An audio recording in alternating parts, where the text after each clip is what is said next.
A bunch of big storms are coming to the United States over the next week, and these will bring some big problems, including a bunch of different severe storms, which includes damaging winds, large hail, and tornadoes. Additionally, we are going to be dealing with a very warm stretch of weather, which will also lead to an additional risk of severe weather even further to the north than we usually see in the late April and early May timeframe. So in today's forecast, we are going to break down exactly what you need to know about the weather that'll be impacting the United States over the next 7 days, and we'll begin with what's happening across the country today. And we are beginning to quiet down from that big severe weather event that we had over the weekend. We ended up having over 14 tornadoes on just Saturday alone in both Texas and Oklahoma, a couple of EF2 tornadoes as well back over in Texas, and we've also had a few tornadoes confirmed from Sunday's event. So overall, we are getting close to about 24 tornadoes just from Saturday and Sunday's events alone. But since then, things have really quieted down. We just have a few scattered showers and thunderstorms left over back over in the southeast,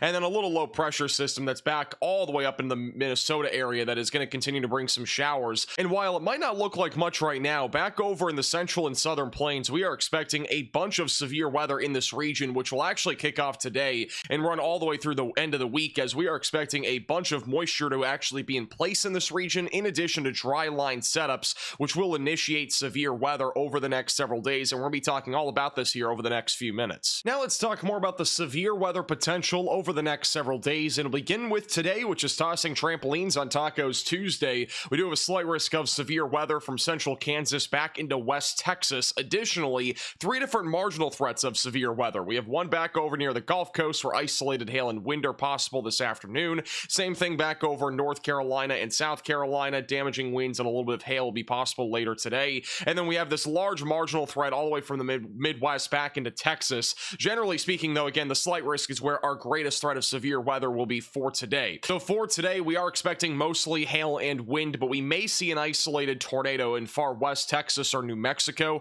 It's going to depend on our moisture being high enough, but that would be an area to watch for later today. And then by tomorrow, we are talking about basically the same exact area for severe weather, with another slight risk of severe weather in place for West Texas and eastern New Mexico. Marginal threat goes all the way back up into parts of the high plains, and that includes areas like Kansas, Nebraska, and back even into southwestern Iowa. I wouldn't be surprised if we get a slight risk somewhere over in Kansas or Nebraska in a future outlook, mainly for damaging winds, but it's going to depend on what actually ends up evolving as we go into tomorrow. And keep in mind that all of our setups for the next few days are mesoscale features, meaning that we are not really going to know how these things are going to evolve until about 24 to 36 hours before they happen. So keep that in mind. Our overall threat is mainly going to be large hail and damaging winds, but there's once again another chance for a tornado or two anywhere across West Texas, back up into southwest Kansas, and also into southeastern Colorado. And then once we go into Thursday, this threat of severe weather will continue in basically the same exact area. This marginal threat will almost undoubtedly grow as we get closer. Keep in mind, every day this week pretty much is going to be some sort of mesoscale setup where we have a dry line back off to the west that is going to be initiating these storms. And a lot of the time, this actually happens in like mid to late May. So this is running a little bit ahead of schedule for at least this year, but we are going to continue to see this threat for the next several days until really our next big synoptic setup, which is going to be upcoming this weekend and into early next week. And we're going to be talking all about this here in just a few minutes. But the Storm Prediction Center has already issued a day 7 slight risk of severe weather. That's not very common, by the way. That includes parts of the Midwest and even into the Central Plains, where damaging winds, large hail, and tornadoes are all expected to be in play. And this would be one of the days where we could see an outbreak of severe weather take place, as we are expecting a large trough ejection on Sunday, Monday, and Tuesday that could easily bring a severe weather outbreak and maybe even some sort of tornado outbreak. Also, notice how far to the north this severe weather event is. This is actually not very typical for late April and early May, so definitely something that we need to keep a close eye on. This is usually something that we'd see in late May as well, so we are again kind of running ahead of schedule compared to last year in terms of where our severe weather events are setting up, and that honestly has to go along with how warm it's been here over the last 30 days. So definitely a day that we're going to have to watch very closely, and we'll be talking more about specific details with this event here in just a few minutes. So the tornado risk over the next couple of days is going to come down to us having enough moisture in addition to being near an outflow boundary. Those are the two key things that we need to watch for over the next couple of days, and I think the best chance of that happening will be over in West Texas and also back over into Mexico. Believe it or not, Mexico actually has a very favorable chance for tornadoes today with our setup. Look at this by tomorrow as well. We're going to continue to see this environment where there will be a chance for a couple of tornadoes. A slightly better chance tomorrow back over in West Texas and eastern New Mexico, where our significant tornado parameter values will be elevated closer to 2 to 3 in many areas. So we should be able to see at least a couple of tornadoes here over the next couple of days, and there is a chance that we go live, not today, but there's a chance that we go live tomorrow. So make sure you are subscribed to the channel and click the bell icon so you're notified if and when we do go live. So here's the timing for today. We'll have some scattered showers and thunderstorms firing off across the Gulf Coast, and on the other hand, there will be isolated supercells firing off back over in Texas and Mexico. And look at all these discrete supercells over Mexico. We are probably actually gonna have at least a couple of tornadoes down there today with how the moisture is higher, in addition to the wind shear being at least a little bit stronger, but definitely a lot of large hail out of those storms. Back over in West Texas, right around 5 to 6 o'clock is when we're expecting some isolated storms to fire up. I don't know if we're going to see severe weather back over in the Texas Panhandle. It is a little bit more conditional when it comes to our threat of hail and tornadoes, but there could be some downburst damaging winds out of low precip storms. But back over around Midland, that is where we're expecting our greatest threat for a discrete supercell to produce hail, wind, and maybe even a tornado before that really falls apart just after sunset. And then as we go into the overnight hours, a few storms will try to roll back over into Houston. We could have a small little line of storms if storms are able to organize more during the afternoon today. So something to keep a close eye on if you're back over in Houston tomorrow morning. And then eventually by Wednesday, we are expecting storms to initiate again, but this time further to the west, as our dry line will be retreating further to the west. And this will lead to storms firing off more off to the west of Midland and also west of Lubbock. This could give them more time to organize, producing damaging winds, hail, and a low tornado risk before again falling apart in terms of our tornado risk. As we go into overnight Wednesday into Thursday morning, we could see a couple of lines of thunderstorms move across both Oklahoma and the Texas area. These could actually make it to areas like Oklahoma City and also Dallas, Fort Worth, but this would be mostly geared towards early Thursday morning if either of these were to make it to those areas. So just make sure that you are staying weather aware Thursday morning, and then we could even have another risk of severe weather as we go into Friday in those same exact areas. If you're back over in the Central Plains, not really much expected today, but by tomorrow we are expecting at least a few storms to fire up.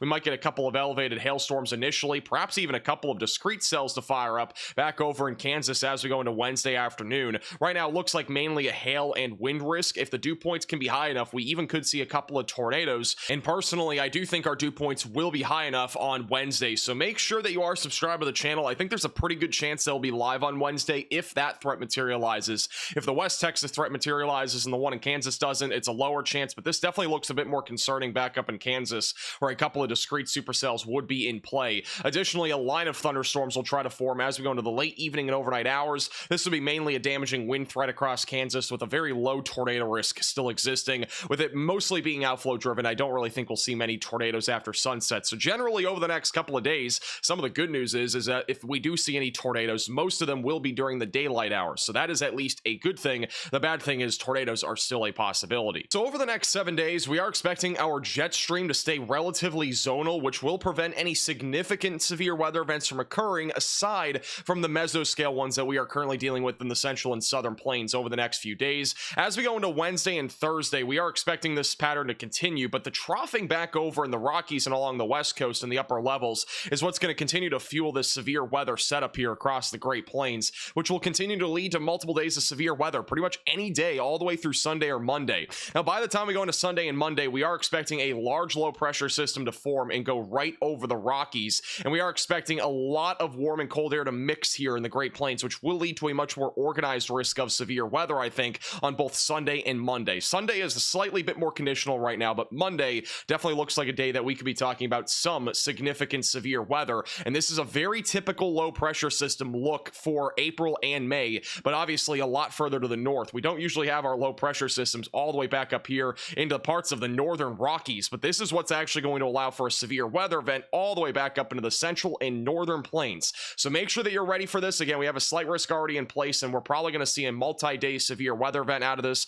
likely starting on Sunday and then rolling through Tuesday or Wednesday. On Sunday and Monday, it's mostly going to be in the central and northern plains, and then on Tuesday, our threat of severe weather would shift more to the east into areas like the Midwest and as well as the Ohio Valley and into the Mississippi River Valley. A little bit lower of a chance the further south you go, but nonetheless, the Midwest would kind of be in the bullseye, I think, on Tuesday. But again, things could still change depending on where our trough actually goes. It's definitely still a little bit uncertain, but we definitely know that there will be some severe weather coming as we go into Sunday through Tuesday. Now, in terms of our timing for severe weather, beginning with Wednesday and Thursday, we will continue to see a bunch of showers and thunderstorms in the central and southern plains. Even on Thursday and Friday, it's just going to continue. Again, really mainly in the central and southern plains. By the time we go into Saturday and into Sunday, things might quiet down just a little bit. A little bit of severe weather should continue, though, with our dry line setup even into Sunday. And then by late Sunday into Monday is when we're expecting that trough to eject over the Rockies, and this should end up bringing the threat of severe weather. The GFS model currently has our greatest risk of severe weather back over in Iowa, Minnesota, and eastern Nebraska. This would be definitely an elevated tornado risk if we see discrete cells, which again, we don't know if we will yet, but it looks mostly favored for that with our trough geometry.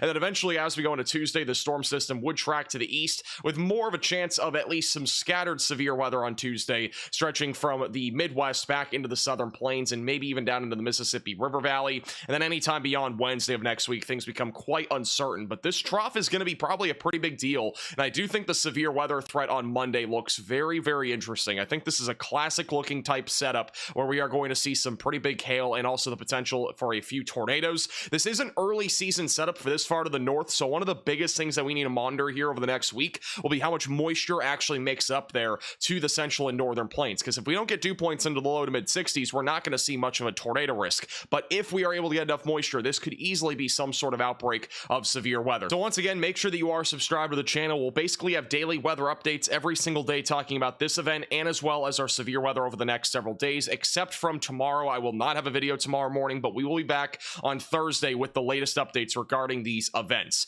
Now, as we go later into this weekend and eventually into next week, we are expecting basically a heat wave here in spring. We are expecting above average temperatures anywhere east of the Rocky Mountains from Sunday all the way through Thursday of next week. Be ready for this. Your jacket can be put away. You basically will be fine with t-shirt and shorts for most of the country, as we are going to be dealing with spring here for the next 7 to 10 days, and it does not look like this is going anywhere anytime soon, especially with the setup that we already have right now in place. And as always, thank you all so much for watching today's forecast. If you are new to the channel, make sure to subscribe down below. Again, our next video will be on Thursday. We're going to go way more in detail about the central and northern plains severe weather setup as we go into this weekend and early next week, and any other updates that we have regarding severe weather. So make sure you subscribe to the channel. Even though we will probably not have a video tomorrow, we will have a live stream potentially during the late afternoon and evening if the severe weather threat is a bit more elevated than it currently is. So make sure you're subscribed to the channel, and we'll see you guys all again in the next video or live stream.